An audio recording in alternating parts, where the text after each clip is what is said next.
Money can be scary, can be very emotional. My office is a safe place to talk about money.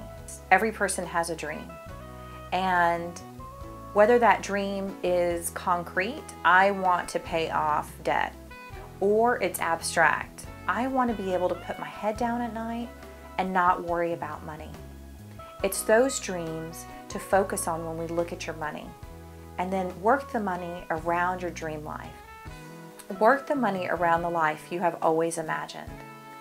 Money has been tough lately in the economy, but I'm here to bring a message of hope that not only can we take charge of our own personal economic situation, we don't have to wait on decisions that the government makes about our future. We can decide to step up and say, we are now in charge. That's what's exciting.